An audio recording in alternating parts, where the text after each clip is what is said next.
Scuze. Bine, v-am regăsit la un alt clip astăzi.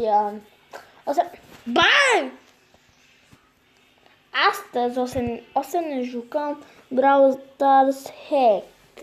Dacă nu știți ce este Brawl Stars... da, mai am făcut. Dacă nu știți ce este Hack cu Brawl Stars... Vedeți deja acolo, vă uitați acolo, da? Îl vedeți? Acolo, da, să uită boul meu la el. S-a adăugat un skin, o se numește Hocus Pocus. Și da, am uitat să upgradez acest brawler. Înainte să începem în episod, nu uitați să dați like și subscribe. Și da, dați subscribe și la Robert66. Să faceți și el 10 abonați, că mai are nevoie de 2 și eu mai am nevoie de 10. Doamne! N-am primit niciun punct, dar o să ne jucăm pe Created, pe Friends Game și vedem cum e. Dați un like și subscribe să faceți și eu.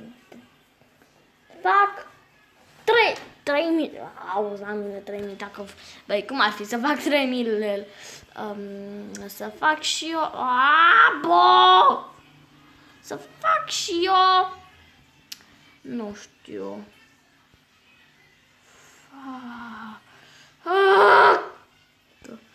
Să fac și eu, nu știu, 20 sau 10 like-uri. Să fac și eu așa câte like-uri am zis, să fiu și eu șmecher. Problema e o să mor aproape, deci am nevoie. Uite-mă.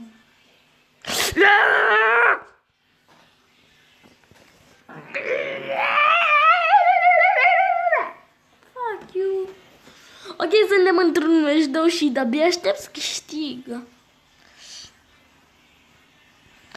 Fac ticuțu, muțu, duțu.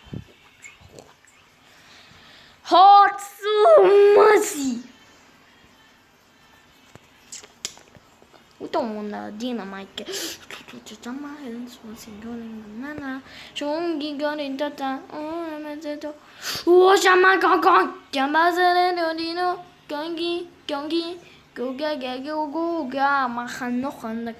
Dacă nu știți, dau moda, să vede, dau moda peste tot. Găci, baleșeagă, îți o haine, tătizană, tătă vreau un tangă. Găci, baleșeagă, îți o haine, tătizană, tătă vreau un tang. Să mișcă, baby, te obeție. Dizan pe top. Pepe la ei, mama nu cocoșoană, am întumut caramelele în banie model. Ei. Fac uite pe mască.